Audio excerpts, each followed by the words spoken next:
Welcome to cine speaks. मेरा नाम है ऐश्वर्या और आज मैं आपके लिए लेके आई हूँ अनुपमा सीरियल से अपडेट। अनुपमा में हम देख ही रहे हैं किस तरह से जो वनराज है वो बहुत ही ज्यादा जेलस हो रहे हैं अनुपमा और अनुज को देखकर।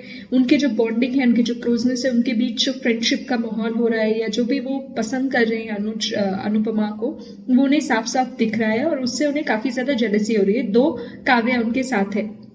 अब यहाँ पर जो है अनुज पहुंच जाते हैं कैफे पे और वहां पे खुद ही इंस्पेक्ट करने के लिए पहुंचते हैं कि किस तरह का खाना बनता है, कैसा टेस्ट होता है और ये सब। और अनुपमा यहाँ पर बना रही होती है केक विदाउट ओवन और ये सब जो बातें हैं वो आती हैं शेफ और अनुपमा की बातें होती हैं। और फिर ये अनुपमा का डिश इन्हें इतना पसंद आता है कि ये तारीफें करते रहते हैं। और जो वनराज है वो यहाँ पर गुस्से में आते रहते हैं, जेलस होते रहते हैं, उनका मुंह हमें दिख रहा होता है। तो काव्या को रियलाइज होता है तो वो बोलती है कि वनराज को कहती है कि ये सब चिढ़ाती रहती है उनको कि पहले ये उनके लाइफ में थी अनुपमा, ये सब बातें वो करती है, उन्हें टॉन्ट करती रहती है। तो वनराज उन्हें चुप करने के लिए कहते हैं। इस तरह से बातें होती है। फिर उसके बाद अनुपमा जो है वो खुशी खुशी बस उनके मन में कुछ नहीं है, वो बस चाहती है कि किस तरह डील फाइनलाइज हो और जो भी उन्हें चाहिए वो ले सकती है। वो उन्हें ये भी ऑफर करती है कि अनुज जो है अगर चाहे उनकी डांस एकेडमी भी चेक कर सकते हैं, इंस्पेक्ट कर सकते हैं। और फिर लास्ट में बिल देने की बात आती है, पैसे देने की बात आती है। तो काव्या जो है वो कहती है कि उन्हें पैसे देने की कोई जरूरत नहीं है और वो उन्हें पैक करके भी देना चाहती है, डील क्लोज करना चाहती है जल्द से जल्द। पर जो ये है अनुपमा वो एक्सेप्ट करती है। वनराज भी कहते हैं कि ये कोई घर तो है नहीं, तो अनुपमा भी कहती है कोई घर नहीं है, पेमेंट जो है वो एक्सेप्ट करेंगे और फिर वो चले जाते हैं। अभी घर पर ये माहौल होता है कि अनुपमा को हम देख सकते हैं कि वो कह रही है कि ये मेरा आइडिया था, मुझे सही लगा तो मैंने कह दिया, अपना आइडिया प्रपोजल रख दिया वहां पर प्रेजेंटेशन।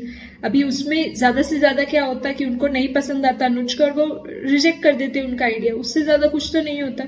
तो फिर उन दोनों को, वनराज और काव्या को, इसका इतना बड़ा हवा नहीं बनाना चाहिए। तो काव्या भी कुछ कुछ कहती है और कहती है कि बस किस तरह ये खत्म हो जाए, डील खत्म हो जाए और बस इनकी जो बात है वो हो जाए। तो इस तरह से उनके मन में चल रहा है। बा जो है वो भी शांत करने का कोशिश कर रही है काव्या को और कह रही है कि किसी भी तरह अनुपमा अपनी कोशिशें कर रही है तो वो चुपचाप रहे। ठीक है, तो इस तरह से माहौल रहता है। अनुज जो है उनका एक साइड हमें दिखता है कि वो बात करते हैं जीके से और कहते हैं कि जो है जीके उन्हें कहते हैं कि तुमने क्यों नहीं कहा था अनुपमा को, प्रपोज क्यों नहीं किया था। तो वो कहते हैं कि वो पहले से ही उनका जो है हो गया था फिक्स अनुपमा का मैरिज या वेडिंग, तो मैं नहीं प्रपोज कर पाया था। और जो है सिचुएशंस ऐसे थे, हालात ऐसे थे कि मैं कभी भी उनको बता नहीं पाया और ऐसा ही रह गया। और अब जो है अब बहुत लेट हो चुका है, ये सब बातें वो कहते हैं। अभी वो इनकी मम्मी है, ये सब बातें वो कर रहे हैं। तो इस तरह से भी पता चल रहा है एक तरफ से अनुज के दिल में क्या है, अनुज के मन में क्या है और वो कितनी ज्यादा प्रैक्टिकल भी है और कितना ज्यादा वर्क के लिए उनके एथिक्स हैं कि वो जो है खाने गए, चेक कर रहे, इंस्पेक्ट कर रहे, प्रेजेंटेशन सुन रहे, दोनों की बात सुन रहे, कोई पार्शियलिटी नहीं कर रहे। तो इस तरह से हमें दोनों चीजें दिख रही हैं। तो जो है बहुत ही फेवरेबल कैरेक्टर के हिसाब से वो निकल आ रहे हैं, उभर आ रहे हैं यहाँ पर।